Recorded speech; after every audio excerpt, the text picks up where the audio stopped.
2018, Drake dropped 4 #1 singles in a single year. 2024, his biggest song peaked at number 28. That is not a bad year.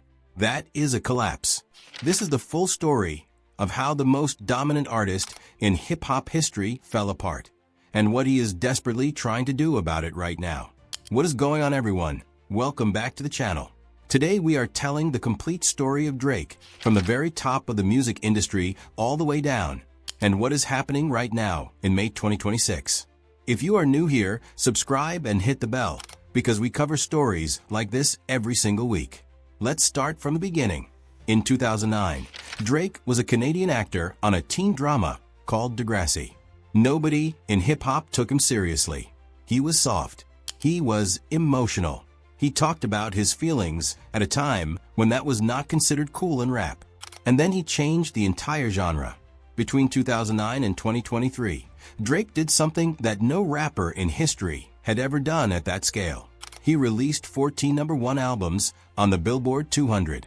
He became the third most streamed artist in the entire history of Spotify. He tied Michael Jackson for 13 #1 solo hits. He did not just top charts, he owned them for years at a time. Every single year, for over a decade, Drake was the conversation. He invented a sound, he invented a lane, and then he dominated it so completely that entire careers were built in his shadow. Artists openly admitted that Drake influenced them. Labels signed artists who sounded like Drake. Radio stations played Drake on a loop. At his peak, Drake was not just the biggest rapper alive. He was the biggest artist alive. Period. But at the very top of that mountain, something started to crack. In 2018, a rapper named Pusha T dropped a diss track called The Story of Adidon. In it, Pusha T exposed that Drake had a secret son he had been hiding from the public, a boy named Adonis. He also pushed the ghostwriting allegations hard. The idea that Drake does not write all of his own lyrics, which in hip-hop is one of the most serious accusations you can make. Drake did respond. He confirmed Adonis was his son and addressed the ghostwriting claims. But the damage was done. For the first time, people saw that Drake could be hurt, that there were real cracks underneath the surface of the most polished artist in the game. The rap community did not forget that moment. It planted a seed of doubt that would grow much larger 6 years later. In March 2024, Kendrick Lamar released a feature on Future and Metro Boomin's album. It was called Like That. And in it, Kendrick directly called out Drake.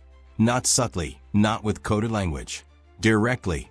What followed was one of the most explosive rap feuds in music history. Both artists dropped diss track after diss track in rapid succession. J. Cole got involved. Rick Ross jumped in. The entire industry was watching. But Kendrick Lamar had one move that Drake simply had no answer for. On May 4th, 2024, Kendrick dropped Meet the Grahams, a brutal, calculated takedown of Drake's moral character. And then the very next day, he dropped Not Like Us, a track that accused Drake of being a pedophile and called him out by name, by neighborhood, and by reputation. The song was not just a diss track. It became a cultural moment. Radio stations played it. Clubs played it. Kids played it at school. It was everywhere. And every time it played, it hammered the same allegations into the public consciousness over and over again. Drake called the allegations completely false and dangerous. He filed legal action against Universal Music Group, claiming the label had artificially boosted the song streams with full knowledge that the allegations were untrue. But legally fighting a song that is already a cultural phenomenon did not help his image. It made him look like a man who had lost and could not accept it. The public had already made its decision. Kendrick Lamar won. If the diss tracks were the knockout punch, the Super Bowl was Kendrick standing over Drake's body. In February 2025, Kendrick Lamar performed the Super Bowl halftime show in front of 127 million viewers. And he performed Not Like Us live on the biggest stage in American entertainment, while the crowd screamed every single word. Drake was not there. Drake had no response. There was nothing he could do. Meanwhile, Not Like Us went on to win 5 Grammy Awards, including Record of the Year and Song of the Year. It became the first diss track in Grammy history to win those awards. Kendrick used his acceptance speech to further cement his position as the voice of a generation. For Drake, this period was the lowest point of his career. His streaming numbers dropped. His albums fell off the Billboard 200 faster than at any point in the previous decade. Industry insiders started distancing themselves. The conversation had completely shifted. The man who was once untouchable had become, in the words of Pitchfork, someone who had experienced a fall from grace that took his entire era down with him. While Kendrick was collecting trophies, Drake was collecting legal battles. He filed a defamation lawsuit against Universal Music Group in New York, his own label, accusing them of supporting and amplifying a song filled with what he called false and dangerous allegations. The case put Drake in the uncomfortable position of publicly fighting the very company that had helped build his entire career. Music industry analysts started picking up on another angle. Drake's deal with UMG, signed in 2022, was estimated to be worth around $400 million. And there were growing rumors that Drake was deeply unhappy, that he wanted out of the label entirely, and that legal and creative pressure was building from multiple directions at once. Even his friendships were fracturing.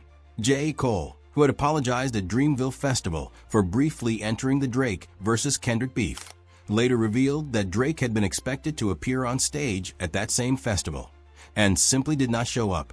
Cole said he was relieved when Drake did not come. The image of the untouchable Six God, the man who ran hip-hop for 15 years, was completely gone. Then, on May 15, 2026, Drake made his move.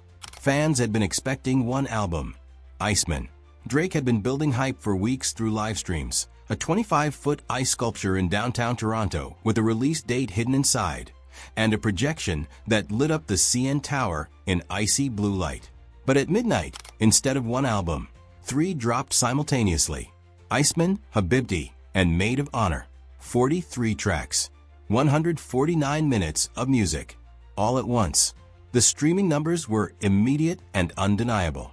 Drake became the most streamed artist in a single day for all of 2026.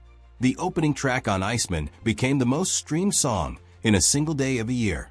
By any streaming metric, the drop was a massive success. But analysts immediately started asking the real question: 3 albums in one day, all while actively suing his record label, with lyrics on Iceman that say, and I quote, "I'm better off independent, they should let him leave. Yeah, 'cause I just want to be free." Music commentators were blunt about it. The move looks designed to fulfill the remaining album requirements of his $400 million UMG deal as fast as possible, so he can walk away. And on Iceman, Drake takes shots at Kendrick Lamar again, and at Jay-Z, and at Pusha T, and at LeBron James. 2 years after losing the biggest rap battle of the decade, he is still fighting it. So here is where Drake stands in May 2026. The streaming numbers say he is still one of the most powerful artists on the planet. But the reputation, the cultural position, the respect, the untouchable status he held for 15 years, that has not come back. Not yet. 3 albums in one night is either the most confident power move in music history, or it is a man throwing everything at the wall and hoping something sticks. The numbers say comeback. The culture says the jury is still out. What do you think? Is Drake back for real? Or is this the last push from a man who already lost the most important battle of his career? Tell me in the comments. I want to know exactly where you stand. Hit that like button if you learned something new today, and subscribe if you are not already on the channel. More stories like this one are coming very soon. I will see you in the next one.